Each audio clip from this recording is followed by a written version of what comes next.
Hi, boys and girls. Welcome back.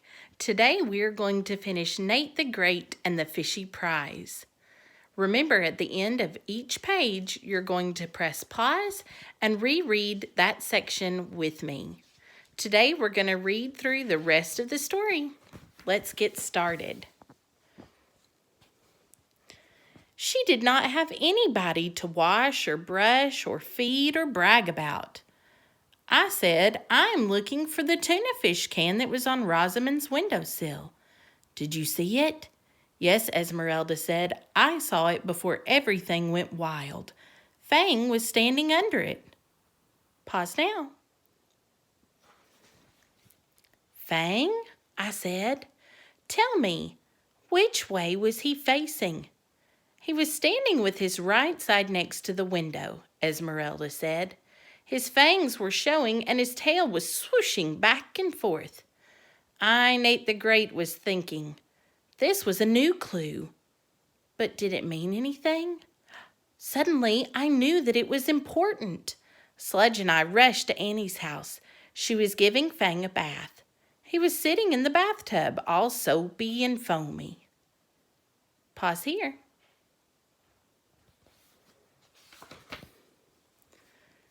And Fangy. I'm getting Fang ready for the contest, Annie said. Everyone knows he is pretty. Now they will find out he is smart. I, Nate the Great, already knew more about Fang than I wanted to know. Annie started to scrub Fang's tail. Stop, I yelled. Fang may be wearing a clue. Fang isn't wearing anything, Annie said. I, Nate the Great, got close to Fang. I did not want to do that, but I had to see his tail. I was glad the clue, pause here, was on that end of him. I leaned over. I saw what I had hoped I would see, gold paint on Fang's tail. It was on the right side. Happy bath, I said to Fang. Pause again. Sledge and I rushed back to Rosamond's house. I, Nate the Great, say the tuna fish can was knocked outside. How do you know that? Rosamond asked. Because Fang was standing with his right side next to the window, I said. His tail was going back and forth. He got gold paint on the right side of his tail.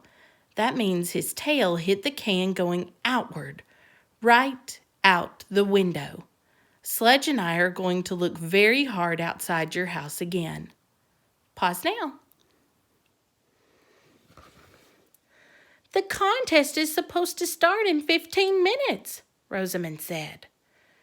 Then we will look very hard and very fast, I said. Sledge and I rushed outside. We looked around again. We walked up and down the sidewalk again. It was a boring sidewalk. Cracks, but no clues. Pause here.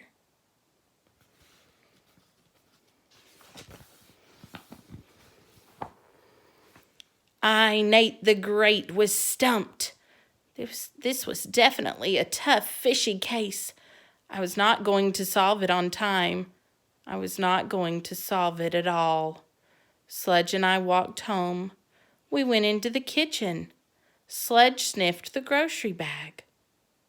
Pause here. Why was he sniffing the grocery bag? It only had dog shampoo and things for making pancakes, and Sledge does not like dog shampoo or pancakes. But I could not think about the bag.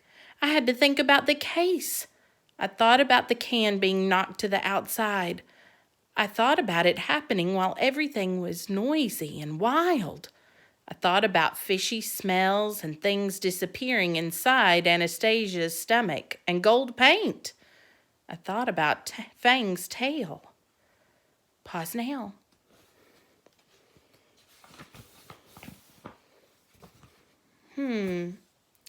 Fang had taken home some gold paint on his tail. He did not know he had taken it home. Annie did not know he had taken it home. Perhaps someone had taken the tuna fish can home but did not know it. But how? Tuna fish cans do not stick to tails. You can see a tuna fish can.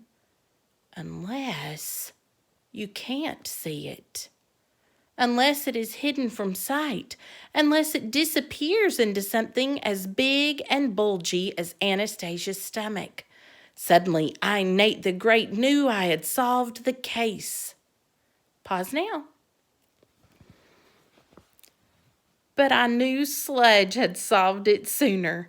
He was still sniffing my grocery bag. I looked inside the bag.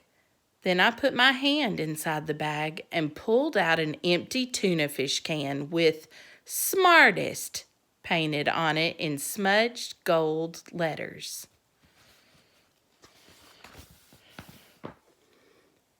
I, Nate the Great, had taken the can, and I knew how it happened. Fang knocked the can out the window just as I was riding past Rosamond's house. The can fell into the open grocery bag that was in the basket on the back of my bicycle. I had taken the can home without knowing it. Pause here.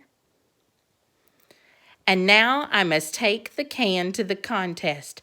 Sludge and I rushed to the park where everyone was waiting for the contest to start. Rosamond was there with her 4 cats. Annie was there with Fang. Pip was there with his parrot. Finley was there with his rat. Oliver was there with his favorite eel. Pause now.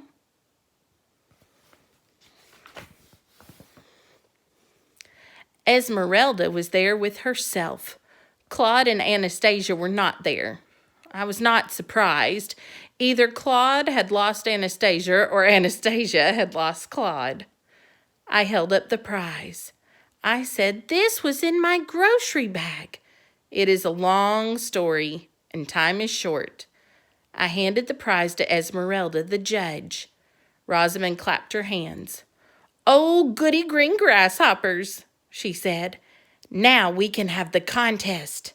"Yes, I, Nate the Great, solved the case," I said, "but Sludge solved it first." Pause now.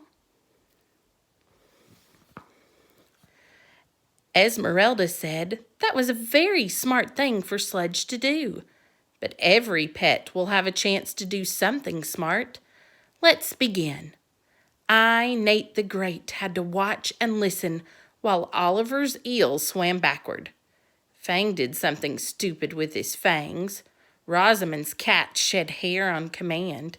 Finley's rat found some hidden cheese, and Pip's parrot forgot her entire speech. Pause now.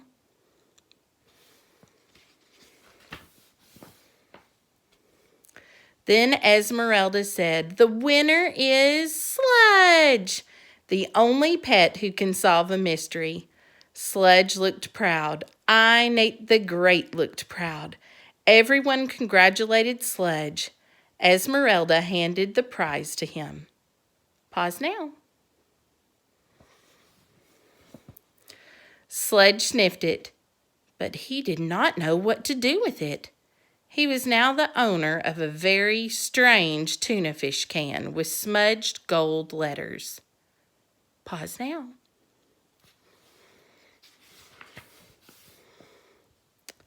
Sludge and I went home with the prize. I gave him a huge bone. Sludge thought it was the best prize of all. The case was over, but I had something left to do. I unpacked the grocery bag, threw away the dog shampoo, and made some pancakes because I, Nate the Great, deserved a prize too. Pause now. And that's the end of Nate the Great and the Fishy Prize. Boys and girls, if you will, remember, today you get to finish your journal writing assignment for the week. We're continuing to add to our summary of the most important events in the story. Remember, we have written the topic sentence and wrote what happened first, next, then, and last. Today, you will finish reading this section and then write your conclusion. Then you'll have a 5-sentence paragraph to turn in to us by Friday. Have a great day. Bye.